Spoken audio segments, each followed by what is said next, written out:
गुरुदेव के चरण के सभा को गुरुदेव की संधि प्रदान करेंगे।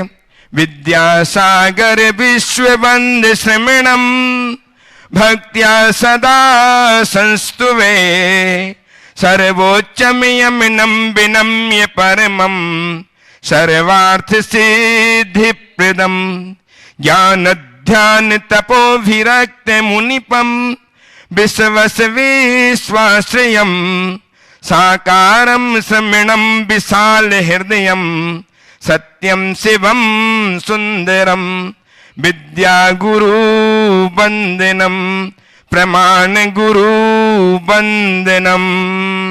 गुरुदेव के मध्य प्रवेश करके सभा को ज्योत्सना प्रदान करेंगे हमारे अतिथिगण। रुचिर दीप्तिकरम शुभ दीपकम सकल लोक सुखाकरम उज्ज्वलम तिमिर जाल हरम प्रकरम सदा किल धरामि सुमंगलकम मुदा। और गुरुदेव के कर कमलों में जिनवाणी समर्पित करके आशीर्वाद प्राप्त करेंगे भूपेन जी इंदौर से अपने परिजनों के साथ। श्रीमान पदमचंद जी जैन मुंबई परिजनों के साथ। पदमचंद जी जैन मुंबई से, श्रीमान भूपेंद्र कुमार जैन इंदौर से। बे उन लोग को दो। आइए भूपेंद्र कुमार जी जैन इंदौर से, श्रीमान पदमचंद जैन मुंबई से अपने परिजनों के साथ आए। गुरुदेव के कर कमलों में जिनवाणी समर्पित करके ज्ञान के सत्संग करने का उद्यम करें। आप लोग हट जाएं, पीछे हट जाएं। उनको दीजिए मौका। जिनके नाम पुकारा उनको दीजिए आप लोग। जिनवाणी जग मैया जन्म दुख मेट दो, जन्म दुख मेट दो, मरण दुख मेट दो। जिनवाणी जग मैया जन्म दुख मेट दो। और गुरुदेव के पास दर्शन करके जीवन के संचित पापों का क्षय करने का सौभाग्य प्राप्त कर रहे हैं हमारे रतन चंद जी सिंगोली से आए। आइए रतन चंद सिंगोली, गुरुदेव के पास दर्शन करके जीवन को धन्य करें। और आप लोग भूपेंद्र कुमार जी पदमचंद जी इंदौर से, भूपेंद्र जी और पदमचंद जी मुंबई से ये भी आए। साथ में श्रीमान अरविंद जी राजा, श्रीमान आशीष जी जैन परिवार जयपुर। आइए आगे बढ़िए। रेखा अविशी जी भंडवारी जयपुर से वे भी आ जाएं और गुरुदेव के पास दर्शन करके अपने जीवन को धन्य करें। मैंने गुरु बढ़ते जाएं, जो कर चुके हैं बढ़ते जाएं, निकलते जाइए, सामने मत आइए प्लीज।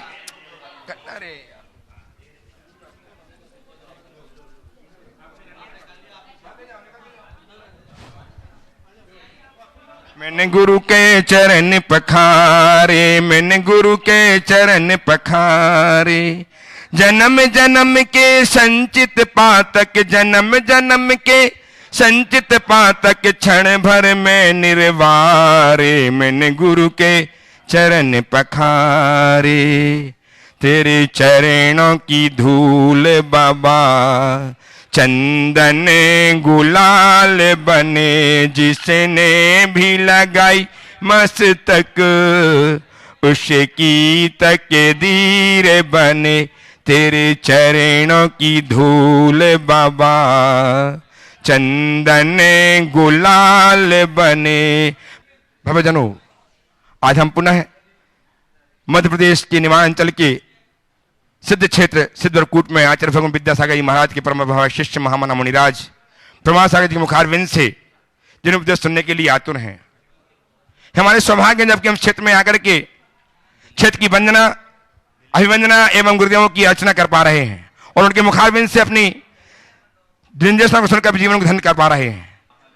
दिलीप जी पाटनी अध्यक्ष दिग्विजय समाज गोयल नगर इंदौर, वे अपने सभी साथियों के साथ आए, अकेले आए और सिर्फ का अवसर प्राप्त करें।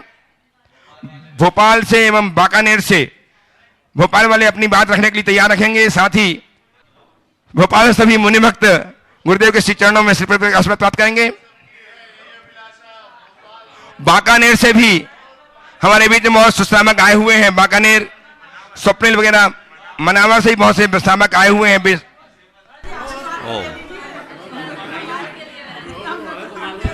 चलिए चलिए विराजे, सभी विराजे, विराजे अपने स्थान में विराजे।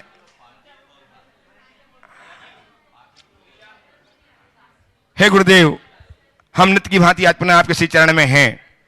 इस भाव को लिए हुए कि आपके मकारबंद से हमें निरंतर अमृत पान कर पा रहे हैं।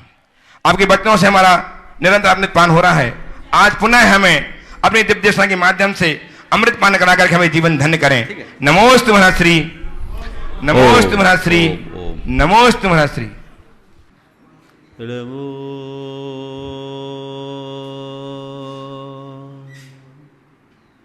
अरिहन्ताणं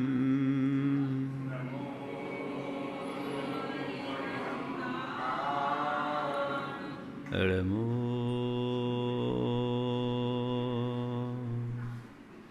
सिद्धाणं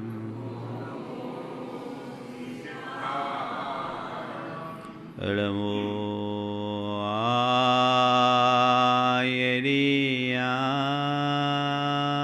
आयर्याणं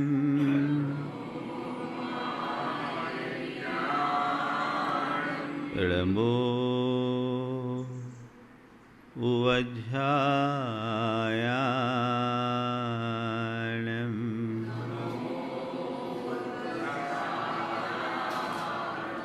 नमो लोये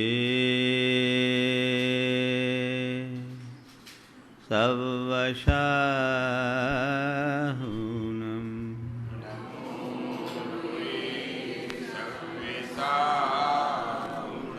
एषो पंचनमोयारो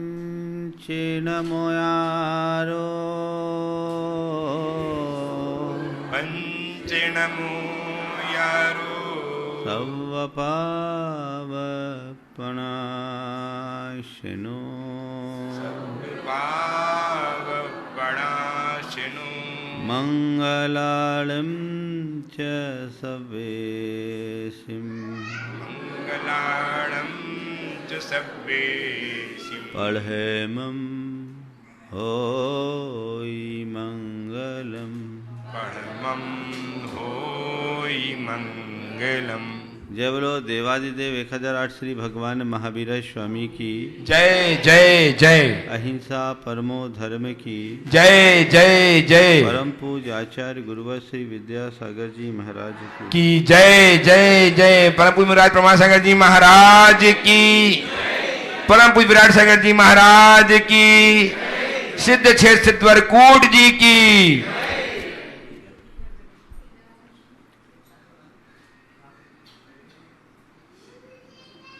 जब हम किसी बच्चे को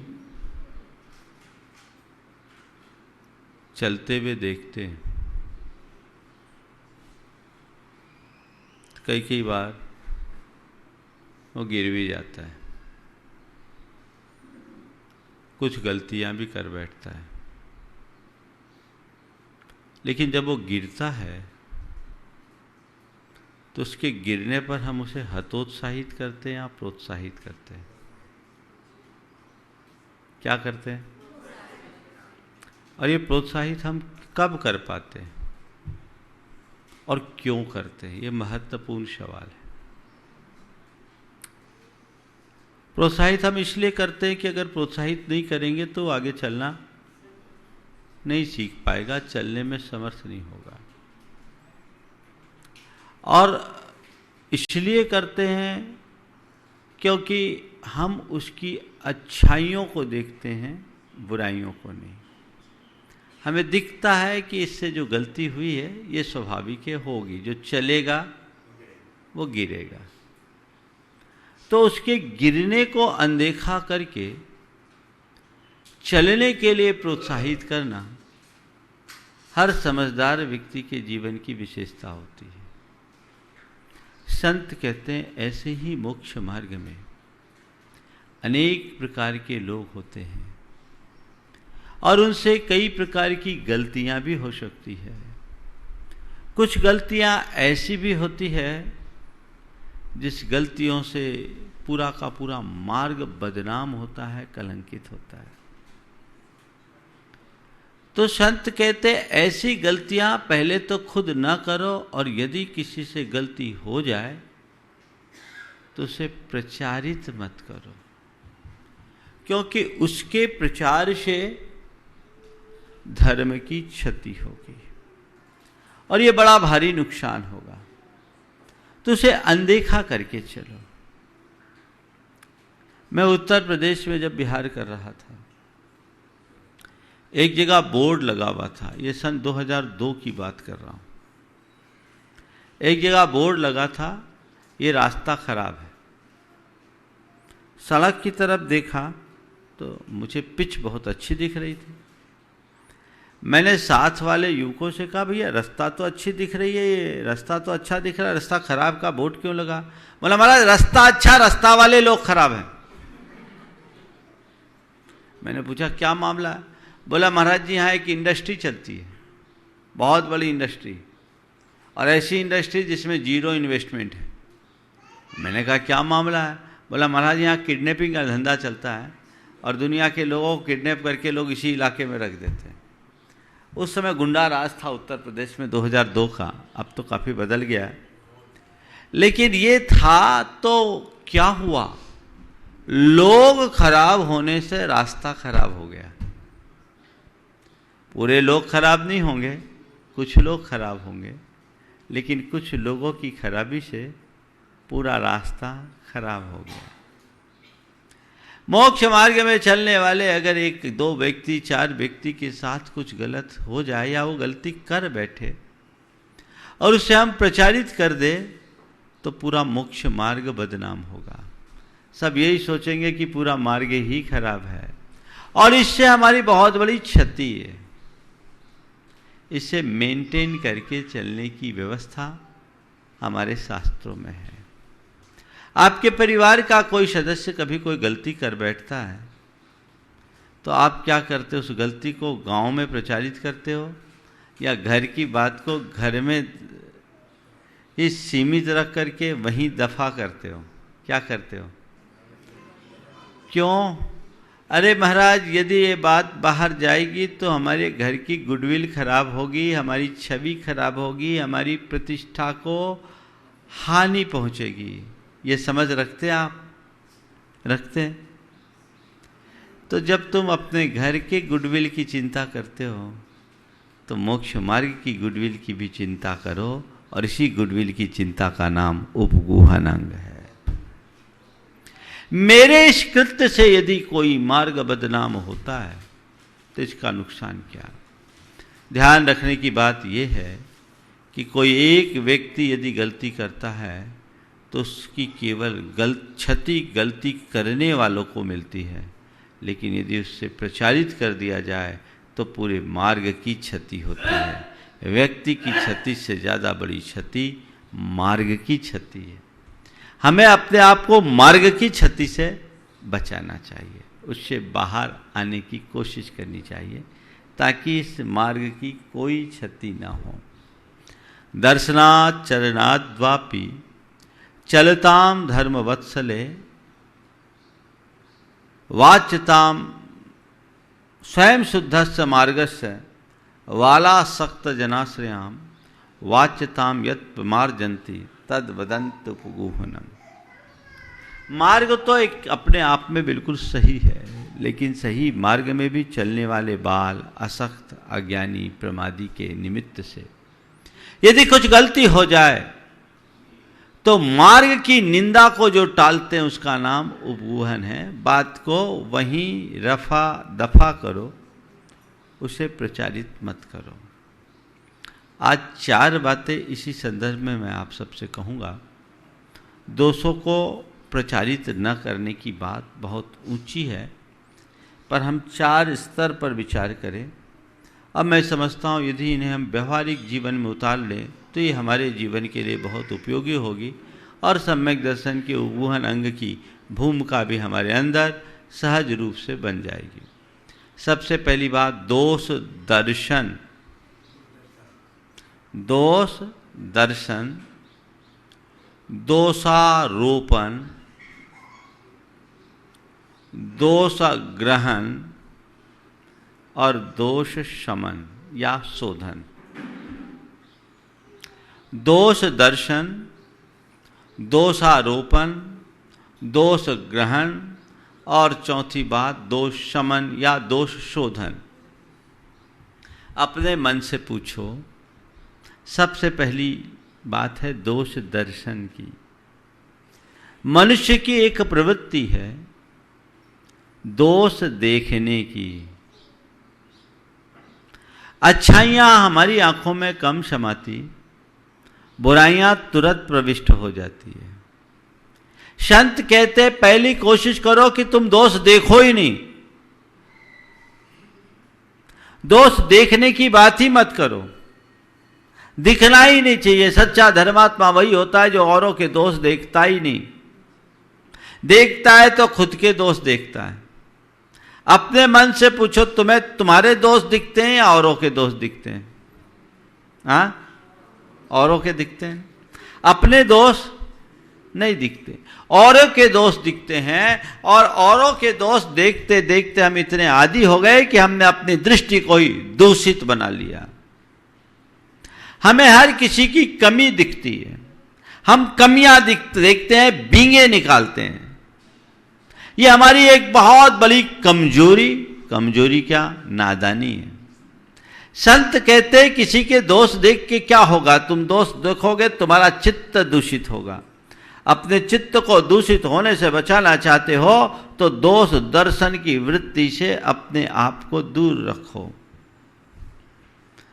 स्वाभाविक तौर पर अच्छाई की तरफ ध्यान कम जाता है और बुराई की तरफ हमारा ध्यान चला जाता है। संत कहते ये तीव्र कषाय की अभिव्यक्ति है।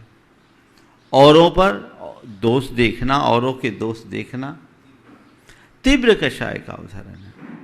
तुम अपने दोष देखोगे तो जीवन सुधरेगा, औरों के दोष देखोगे तो जीवन डूबेगा, दूषित होगा। कई लोग होते हैं जिनकी यही आदत है, बुराई देखना, बुराई करना, बुराई फैलाना। बहुत बुरी तरीके से वो करते रहते हैं, आदत में ही शुमार है। भैया मिलता क्या है? मिलता क्या है? दोष देखने की प्रवृत्ति से बाज आइए, चाहे वो घर परिवार की बात हो, चाहे समाज की बात हो, या धर्म क्षेत्र की बात, या जीवन व्यवहार में कहीं की बात। आपको चाहे जिसमें दोष ही दोष दिखते हैं। भैया खेल तो आंखों का है, अगर तुम्हारी आंखें सही हैं तो तुम्हें बुरे से बुरे आदमी में भी अच्छाइयाँ दिखेगी, और तुम्हारी दृष्टि खराब है तो अच्छे आदमी में भी तुम्हें बुराई दिखेगी। आप किसी बगीचे में जाओ तो सौरभ लुटाते हुए फूल भी दिखाई पड़ेंगे, तो वहां सड़े गले पत्ते भी। नीचे देखोगे तो गंदगी दिखेगी, और फूलों को देखोगे तो उसका सौंदर्य और उसकी सुवास का अनुभव होगा। क्या देखते हो बगीचे में जाने के बाद? हाँ, फूल देखते हो। संत कहते हैं किसी बगीचे में जाने के बाद तुम इतनी सावधानी रखते हो, संसार की बगिया में भी जाओ तो केवल फूल चुनो, कांटे और पत्ते नहीं। औरों के अंदर की अच्छाई को देखने की कोशिश करोगे तो तुम्हारे भीतर की अच्छाइयां उभरेगी। अच्छाई के दर्शन से अच्छाइयों में उभार आता है, और दोष दर्शन से हमारी वृत्तियां दूषित हो जाती है। तय करिए कि मुझे किसी का दोष देखना ही नहीं है। पहली बात, देखना है तो अपने देखना है, लेकिन क्या करे, दोष पराए देख कर चलत हसंत हसंत, और खुद के याद न आवही जिनका आदिनांत। औरों के दोष देखने की प्रवृत्ति मनुष्य की बहुत है, और जब दोष देखता है तो निंदा करना शुरू हो जाता है। और निंदा क्या, पूरा निंदा पुराण बाँच लेता है। एक बार चालू हो गया तो हो गया। सवाल है कि इससे तुम्हें हासिल क्या हुआ? समय की बर्बादी, परिणामों की क्षति, पाप का बंध, और जीवन में दूषण, संस्कार खराब। हम जब लोगों के दोषों को देखते हैं, उनकी तरफ हमारा झुकाव बढ़ता है, तो हमारे सबकॉन्शियस में ऐसे संस्कार बन जाते हैं कि वो दोष हमारे जीवन में किसी न किसी रूप में प्रकट होने लगते हैं। तो तुम वही देखो जो तुम्हें चाहिए। दोष चाहिए या गुण?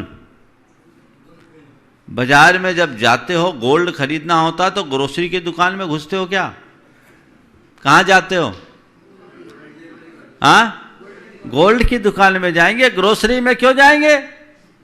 हम तो साइन बोर्ड खोजते हैं कौन सी गोल्ड की दुकान है, और गोल्ड की दुकान में भी जाएंगे तो अगर नेकलेस लेना है तो नेकलेस की बात करेंगे, रिंग लेना है तो रिंग की बात करेंगे, और कुछ लेना है तो दूसरी ऑर्नामेंट की बात करेंगे। हमारी आंखें भी उसी को खोजेगी जो हमें चाहिए। रोज का अनुभव है, वही खोजते हो। तो भैया लोगों में वही क्यों नहीं खोजते? लोगों में तुम दोष क्यों खोजते हो? लोगों में बुराई क्यों देखते हो? जब तुम कहते हो मुझे अच्छाई चाहिए तो उनकी अच्छाई देखने की कोशिश करो ना। बुराई देखकर तुम क्या पाओगे? बुराई देखना है तो अपनी देखो, अपनी बुराई देखो। अच्छा, एक बात और है, दोस्त देख लो, इतने मात्र से काम नहीं होता। किसी का दोस्त दिखता उसके बाद क्या होता है बोलो? हाँ हाँ, दोषोद्भावन, प्रचार, फिर पेट में पचता ही नहीं है ना।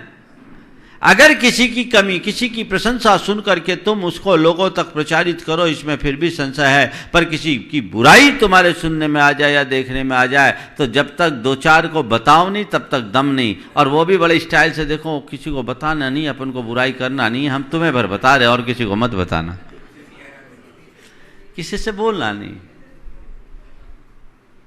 ये दोष दर्शन से दोषोद्भावन की प्रवृत्ति होती है, और जिससे हमें कोई लेना नहीं देना नहीं उसके साथ ऐसा, तो परिणाम क्या होगा?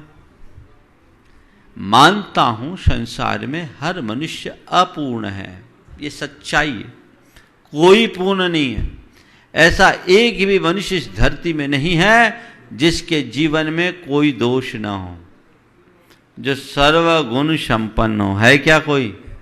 बोलो, एक भी सर्वगुण संपन्न अगर इस धरती पर है तो केवल एक ही है।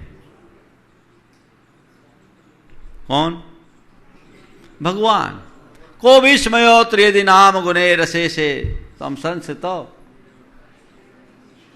क्या?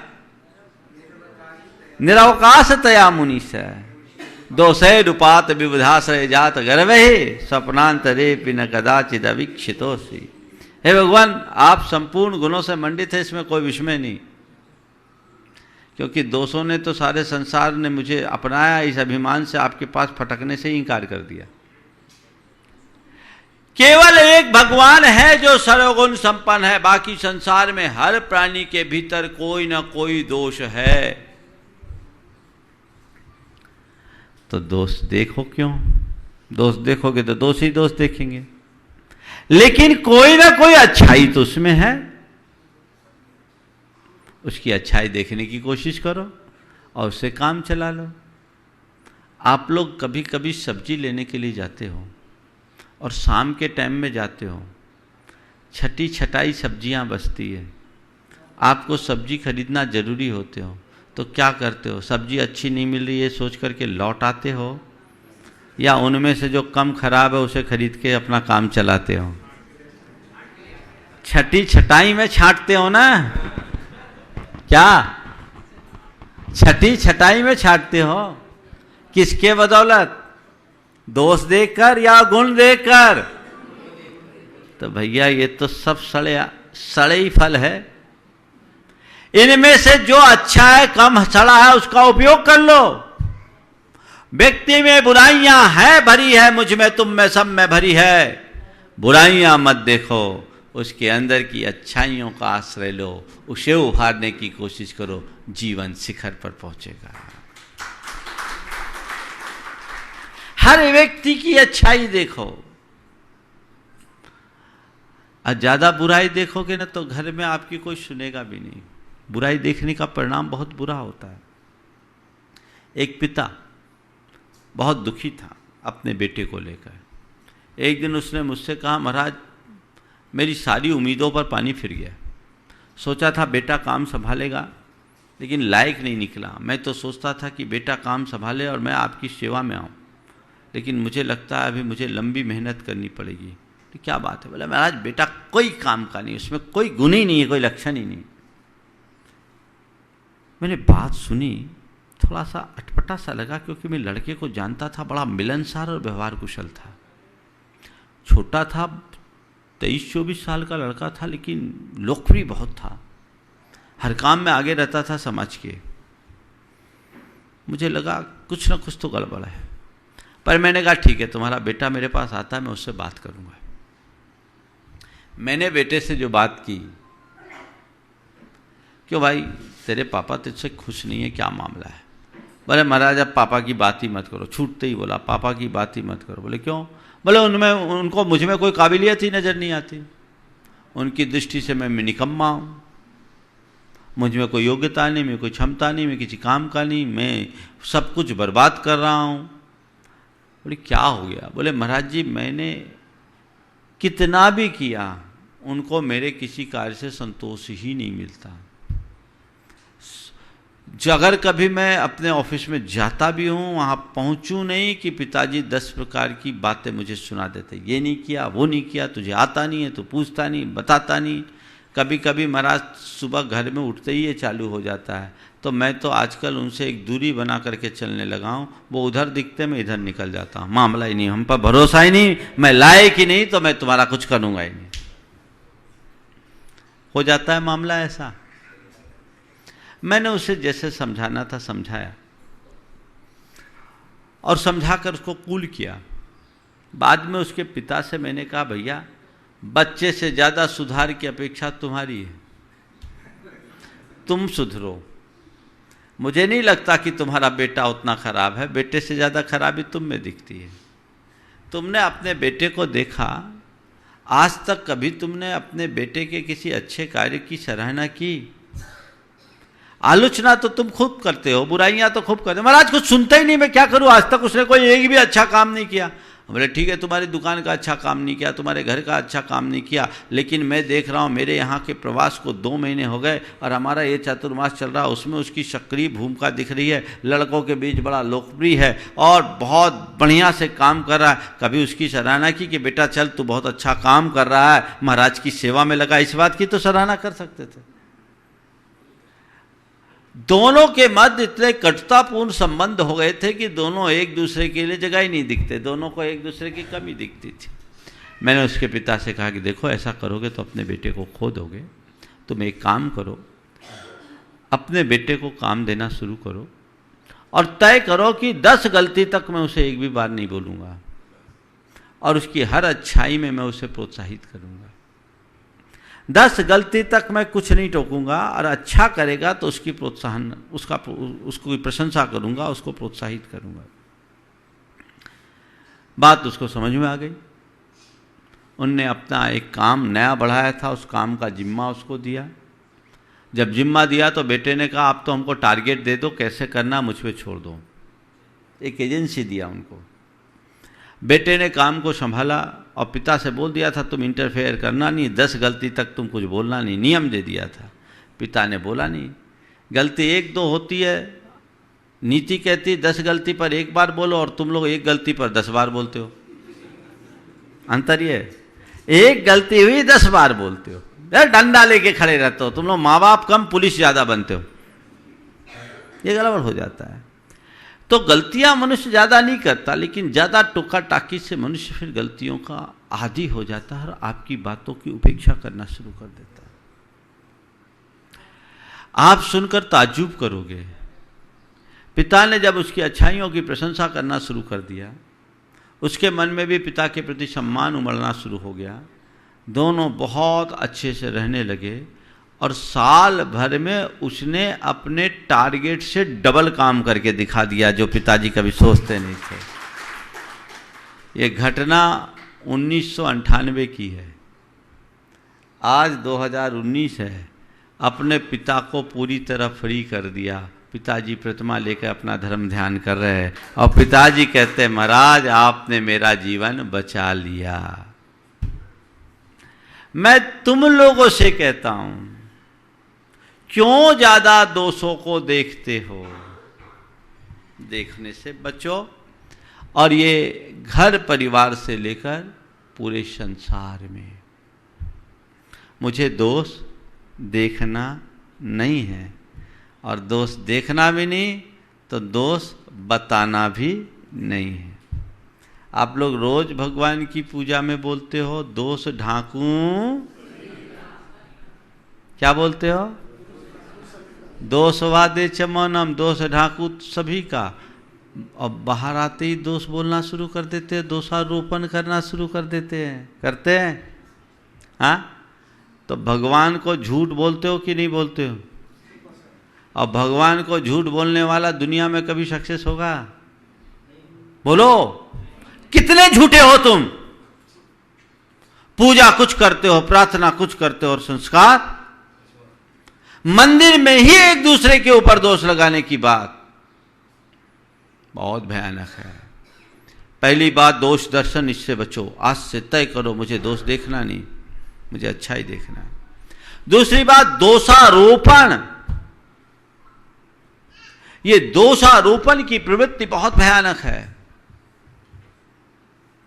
किसी की दोष देखना, उसकी दोष की बातें लोगों तक फैलाना, उसकी बुराई करना, ये चलो ठीक है, तुमने दोष देख करके किया। लेकिन कई बार ऐसा देखने में आता है कि लोग दूसरों पर दोषारोपण कर देते हैं। निरपराध होने पर भी उसे अपराधी बना देते हैं, सच्चा होने पर भी उसे झूठा साबित कर देते हैं। मिथ्या आरोप लगा देना, झूठे आरोप लगा देना, दोषारोपण करना, ये प्रवृत्ति तुम में है कि नहीं? ये प्रवृत्ति मनुष्य के अंदर बहुत अधिक है। इसे भी तीव्र कषाय के उदाहरण के रूप में लिया है। आप किसी पर भी दोषारोपण लगाते हैं, करते हैं। गलती खुद की, आरोप दूसरे पर। खुद नहीं लेंगे, दूसरों पर लगाएंगे। और ये दोषारोपण क्यों होता? अहंकारवश, ईर्ष्यावश, भयवश और लालचवश। अहंकार के वशीभूत होकर मनुष्य दूसरों पर दोषारोपण करता है, ईर्ष्यावश दूसरों पर दोषारोपण करता है, भयवश दूसरों पर दोषारोपण लगाते हैं, और लालचवश दोषारोपण करते हैं। देखो अपने मन की प्रवृत्ति को। जो अहंकारी होता है वो कभी अपनी गलती स्वीकार नहीं करना चाहता। खुद की गलती हो ही नहीं सकती, मैं गलती कर ही नहीं सकता। अगर मुझसे गलती हुई तो ये एक प्रक्रिया है, और तुमसे गलती हुई तो ये लापरवाही है ना? कितना अंतर होता है। कांच का कप ठोकर से गिर गया, नीचे फूट गया, खुद से फूटा, नौकर पर चिल्लाते हैं, क्यों ये जगह रखने की, कहां रखता है? और नौकर से फूटा, देख के नहीं चलता। हर हाल में सामने वाले पर आरोप। और आज हर घर परिवार में आरोप की भाषा है।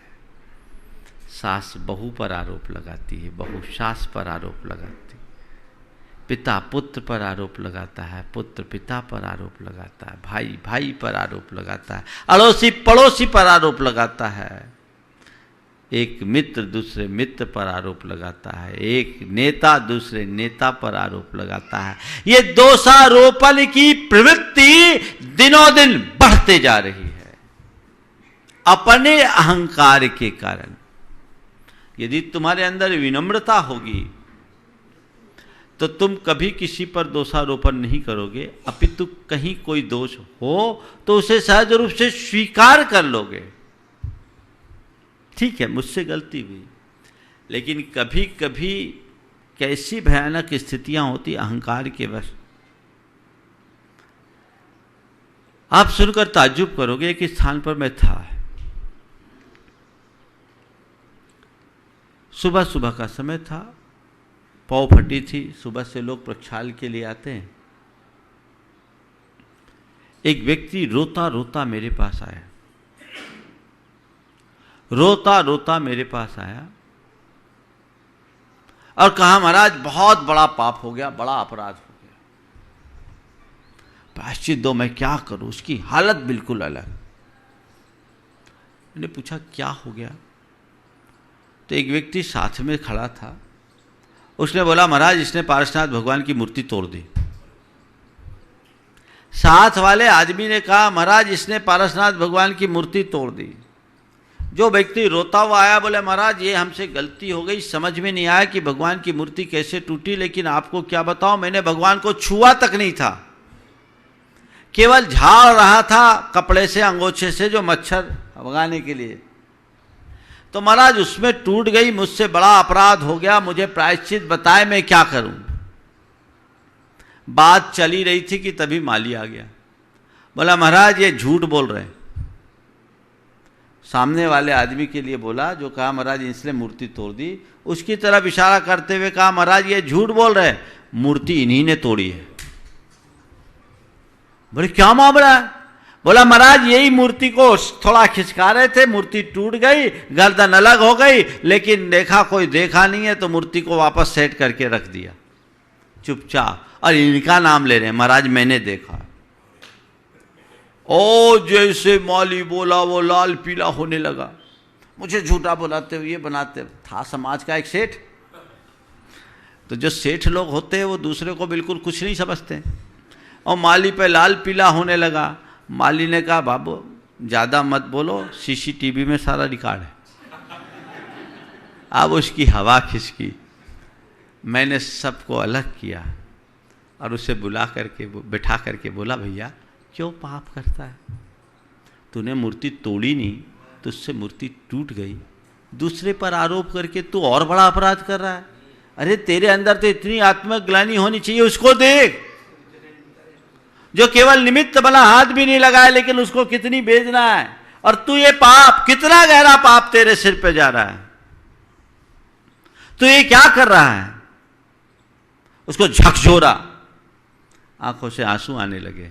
महाराज मैंने ये सोचा कि लोग क्या कहेंगे, इसलिए मैंने अपने आप को वैसा कर दिया। बोले तुझे लोग क्या कहेंगे इसका तो विचार था, परमात्मा क्या कहेंगे इसका क्या विचार नहीं किया तूने?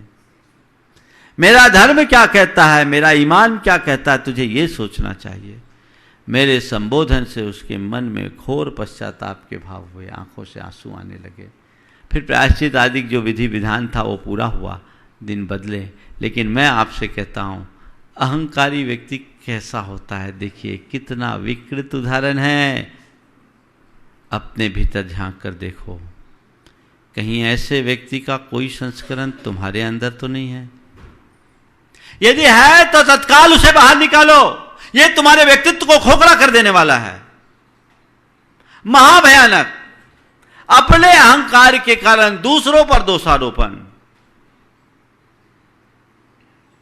महान अनर्थ है।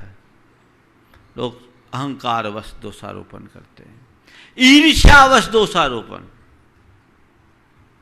किसी से ईर्ष्या है, कोई आगे बढ़ रहा है, किसी का बड़ा नाम हो रहा है, किसी की जगत में बड़ी प्रशंसा हो रही है, किसी की प्रगति हो रही है, तो उसको सह नहीं पाना, और ये आगे बढ़ रहा है, मुझसे आगे बढ़ रहा है, चलो इसको लपेटो। फिर लोग मन गढ़ंत कथाएं रचते हैं, पूरी कॉन्स्पिरेसी होती है, अनेक अनेक तरीके की बातें फैलाते हैं, कोई कसर नहीं छोड़ते लोग। मिथ्या कल्पनाओं को गढ़कर, मिथ्या कथाएं रचकर, जिसका कोई सिर पैर नहीं, ऐसी हवा फैलाते हैं कि पूछो मत। बंधुओं, ऐसा करने वाले औरों का कुछ नहीं करते, पर खुद के लिए तो अनर्थ कर ही डालते हैं। क्या टेंडेंसी बन गई है लोगों की, अब तो लोग साधु संतों को भी नहीं छोड़ते। तुम्हारा सोशल मीडिया क्या कर रहा है? दोषारोपण, दोष प्रचार, मनगढ़ंत बातें लिखकर कुछ का कुछ बोल देना, कुछ का कुछ फैला देना, और तुम लोग इस पाप के शिकार हो रहे हो, भागीदार बन रहे हो। बिना देखे, बिना जाने, बिना सोचे, बिना समझे, जिनका कोई वजूद नहीं, जिनका कोई अस्तित्व नहीं, उनके साथ इस तरह की भागीदारी कतई उचित नहीं है। ईर्ष्या के कारण लोग दोषारोपण करते हैं। ईर्ष्या ही अपने आप में एक बहुत बड़ा दोष है, और ईर्ष्या से प्रेरित व्यक्ति दूसरे पर दोषारोपण करेंगे तो उसका जीवन तो दूषित होना ही है। तय करो आज से मैं किसी के प्रति ईर्ष्या भाव नहीं रखूंगा, और यदि ईर्ष्या है भी तो उसे इतनी ज़्यादा डोमिनेट नहीं होने दूंगा कि मैं दूसरों पर दोषारोपण करूं। अपनी ईर्ष्या को दिनों दिन डाइल्यूट करने की कोशिश करूंगा। भय के कारण, कई बार भय होता है ना, तो कोई गलती कर ले तो बच्चे गलती खुद करते, नाम दूसरे का ले लेते हैं। अब मैंने नहीं किया, दीदी ने किया, और दीदी है तो कहे भैया ने किया, है ना। एक दूसरे के ऊपर दोषारोपण भय के कारण कर देते हैं। हो जाता है कभी कभी। एक बार ऐसा हुआ, दो जुड़वा भाई थे, एकदम एक शक्ल, पर एक बड़ा सीधा सच्चा था और दूसरा बड़ा उद्यमी था। अब मुश्किल ये होती कि ऊधम उद्यमी करता और पिटता सीधा। बस कोई कहे दिखते एक से, तो कुछ हो तो बोलता ये किया, कुछ हो तो ये कहे ये किया। अब इस पे दोषारोपण, खुद बच जाए। एक रोज जो सीधा वाला बच्चा था बड़ा खुश दिख रहा था, बड़ा खुश। इतना खुश देखकर लोगों ने पूछा क्यों भाई आज इतने खुश क्यों हैं? बोले आज हिसाब पूरा हो गया। हिसाब पूरा हो गया? किस बात का हिसाब? बोले अब तक सारे उपद्रव मेरा भाई करता था, मैं पिटता था। उपद्रव मेरा भाई करता था और पिटता मैं था, आज हिसाब चुकता हो गया। बोला कौन सा हिसाब चुकता हो गया? बोला आज पूरा हो गया। बोला क्या हो गया? बोला मरा मैं, दफना उसे दिया गया।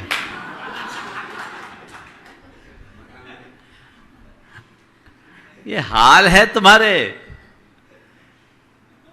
भय के वशीभूत होकर दूसरों पर दोषारोपण मत करो, भयभीत मत हो।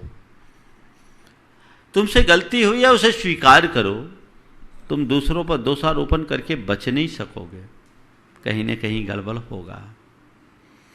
चौथी बात, लालच के कारण दोषारोपण।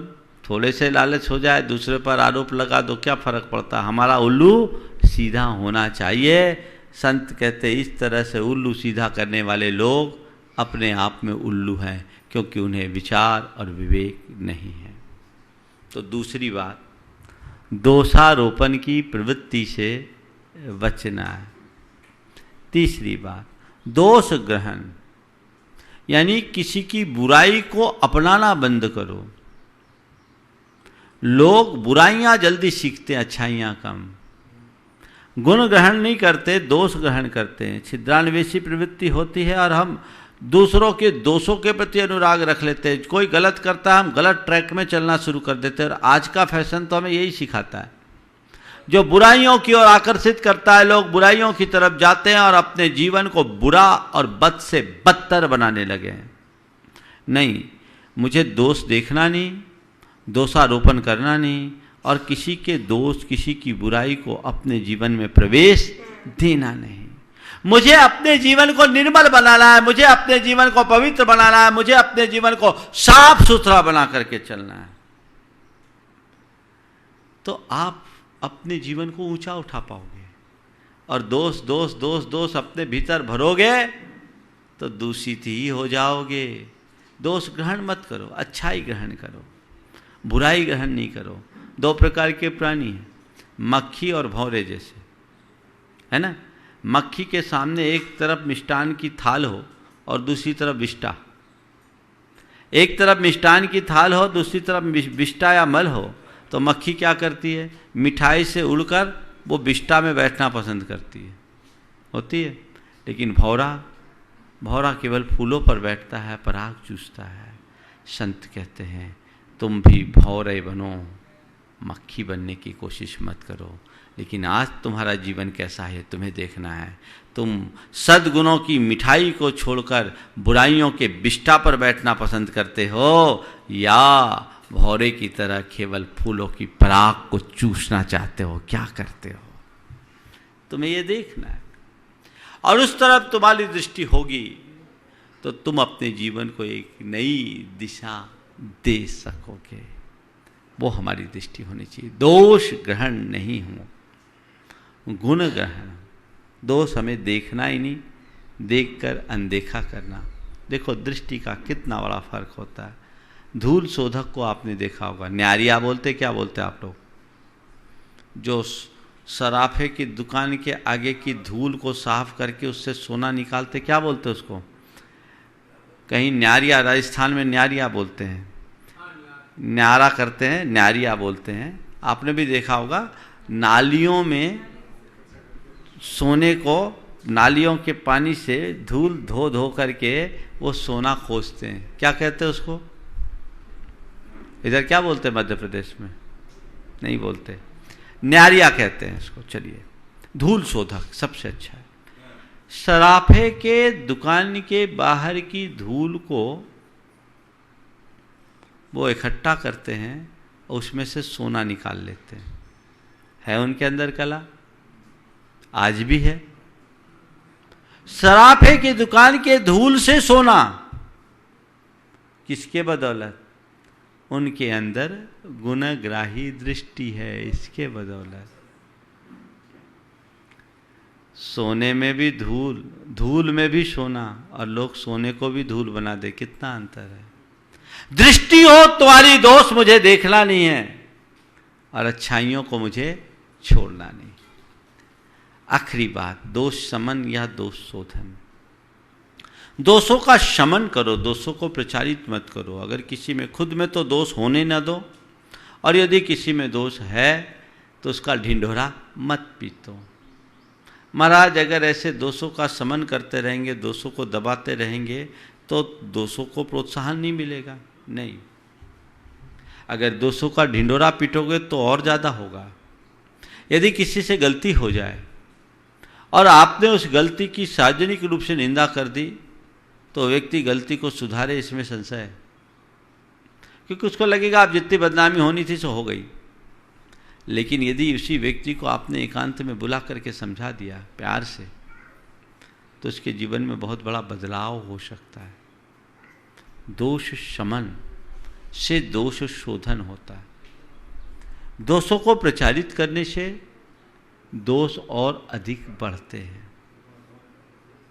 तो कहीं किसी से गलती हो, एक व्यक्ति से गलती हो सकती, दो व्यक्ति से गलती हो सकती, सब गलत नहीं है। मैं ये नहीं कहता कि तुम उसके दोषों को पुष्ट करो, पर यह जरूर कहता हूं कि यदि किसी में कोई दोष हो तो उसे दुष्प्रचारित मत करो, उसे हवा मत दो, उसे वहीं के वहीं शांत करने की चेष्टा करो। इससे जीवन में व्यापक बदलाव घटित होता है और जीवन में परिवर्तन आता है। उपगूहन अंग यही बोलता है कि कोई दोष हो उसे दबा दो।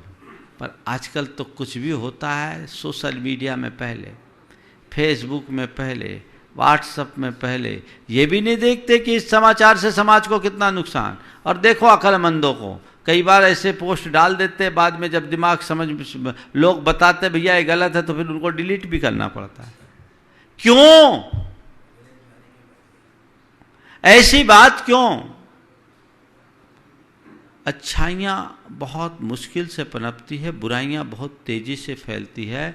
सुगंध को फैलाना पड़ता है, धुआं तो अपने आप उड़ता है। मुझे चाहिए धुआं ना उड़ाऊं, मैं सुगंध फैलाऊं, उसको शांत करूं। और देखिए दोष शमन से दोष शोधन कैसे होता है। एक आधुनिक उदाहरण जो हमने टेक्स्ट में पढ़ा था, अपने टेक्स्ट बुक में, जब हम पाठ्य पुस्तक में थी, बाबा भारती और खड़क सिंह की कहानी आप लोगों ने पढ़ी होगी, हार की जीत, है ना। ये कहानी आप लोगों ने खूब पढ़ी, अपने संदर्भ में पढ़ी।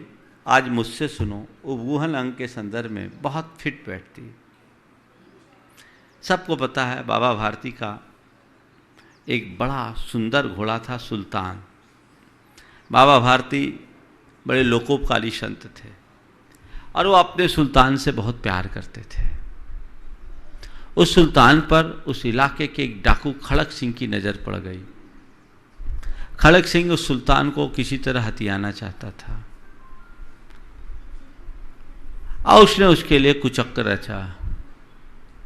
एक रोज बाबा भारती अपने सुल्तान पर सवार होकर कहीं जा रहे थे। रास्ते के किनारे एक अपाहिज व्यक्ति कराहता हुआ नजर आया और उनसे सहायता की गुहार किया। अपने लोकोपकारी स्वभाव के अनुसार बाबा भारती ने अपने घोड़े को रोका। उससे पूछा क्या बात है? बोले मुझे अमुक गांव जाना है, चल नहीं पा रहा हूँ। बोले एक काम करो, तुम घोड़े पे बैठ जाओ। बोले दो कैसे बढ़ेंगे? बोले ठीक है, आप घोड़े पे बैठ जाना, मैं लगाम लेकर कुछ दूर पैदल चलूँगा, तुम्हारा गांव ज़्यादा दूर नहीं। बाबा भारती ने खुद मदद करके उसको घोड़े पर चढ़ा दिया, खुद अपने हाथ में लगाम लेकर के धीरे धीरे चलने लगा। 25-50 कदम भी न चले हों कि अचानक बाबा भारती को झटका लगा और उनका लगाम उनके हाथ से छूट गया। वो लगाम सवार के हाथ में था। सवार ने लगाम को एड़ दी और घोड़ा आसमान से बातें करने लगा। बाबा भारती एकदम हक्का बक्का सा रह गया, ये क्या हुआ? तभी उस सवार ने पीछे मुड़कर कहा, बाबा मैं हूं खड़क सिंह, अब ये घोड़ा तुम्हें कभी नहीं मिलेगा। मैंने तुमसे कहा था ये घोड़ा मैं लेकर रहूंगा, ये घोड़ा मेरा हो गया। बाबा भारती एक पल को स्तब्ध रह गए, लेकिन अगले ही पल अपने आप को संभालते हुए उनने कहा, खड़क सिंह घोड़ा ले जाना है तो ले जाओ, अब मैं तुमसे घोड़ा कभी नहीं मांगूंगा। खड़क सिंह घोड़ा ले जाना है ले जाओ, अब मैं तुमसे ये घोड़ा कभी नहीं मांगूंगा, लेकिन मेरा एक निवेदन जरूर सुन लो, इस घटना का जिक्र किसी से मत करना, इस घटना का जिक्र किसी से मत करना, अन्यथा लोगों का जरूरतमंदों से विश्वास उठ जाएगा। इस घटना का जिक्र किसी से मत करना, अन्यथा लोगों का जरूरतमंदों से विश्वास उठ जाएगा। इतना कहकर बाबा भारती लौट आया। मन बड़ा भारी था, क्योंकि आज उसका प्राण प्रिय सुल्तान उनके हाथ से चला गया था। इधर खड़क सिंह घोड़ा को लेकर के तो गया, लेकिन कान में एक ही आवाज गूंज रही है, इस घटना का जिक्र किसी से मत करना, अन्यथा लोगों का जरूरतमंदों से विश्वास उठ जाएगा। इस घटना का जिक्र किसी से मत करना, अन्यथा लोगों का जरूरतमंदों से विश्वास उठ जाएगा। इस घटना का जिक्र किसी से मत करना, अन्यथा लोगों का जरूरतमंदों से विश्वास उठ जाएगा। वो परेशान हो गया, बोले ये आदमी है कि देवता? मैंने उनका घोड़ा चुराया और छीना, और उसको मुझे आरोपी बनाने की जगह वे मुझसे उल्टे कह रहे कि इस घटना का जिक्र किसी से मत करना। इस आदमी का घोड़ा लेकर मैंने बड़ा अपराध किया। उधर वो घोड़ा खोकर बेचैन है, इधर ये घोड़ा पाकर बेचैन है। इसे भी नींद नहीं आ रही, उधर भी नींद नहीं आ रही। उसने नहीं, बहुत गलत हो गया, अब मैं ये घोड़ा नहीं लूंगा। रातों रात चुपचाप आया और बाबा भारती के कुटिया के बाहर सुल्तान को बांधकर एक पत्र लिख करके गया कि मैंने आपको आदमी समझा था, पर आप देवता हो गए, आपसे कोई मैं लूट नहीं सकता, आपके घोड़े को मैं लूट नहीं सकता, लेकिन आपने मेरा दिल लूट लिया। मैं हमेशा हमेशा के लिए चोरी का त्याग करता हूं। आपने मेरा दिल लूट लिया, अब मैं इस पूरे के पूरे कुकर्म को त्यागता हूं। सुबह हुई, बाबा भारती ने अपने आंगन में खड़े सुल्तान को देखा, बड़ा आश्चर्य हुआ और प्रसन्नता भी। और जैसे ही सुल्तान से लिपटे, उसके गले में खड़क सिंह की चिट्ठी मिली। पढ़ा, मैंने आपको घोड़ा लूटा, लेकिन आपके एक वाक्य ने मेरा दिल लूट लिया। मैंने आपको आदमी समझा था, पर आप देवता निकले, आपने मेरा हृदय बदल दिया। आज के बाद ये कर्म मैं छोड़ता हूँ। कहानी तो आप लोगों ने भी पढ़ी होगी। कथ्य को पकड़ो। मैं पूछता हूँ, बाबा भारती ने यदि इसकी रिपोर्ट की होती तो क्या होता? सोचो। महाराज फिर हमसे कोई इस तरह का चीट करे, रिपोर्टी नहीं करे।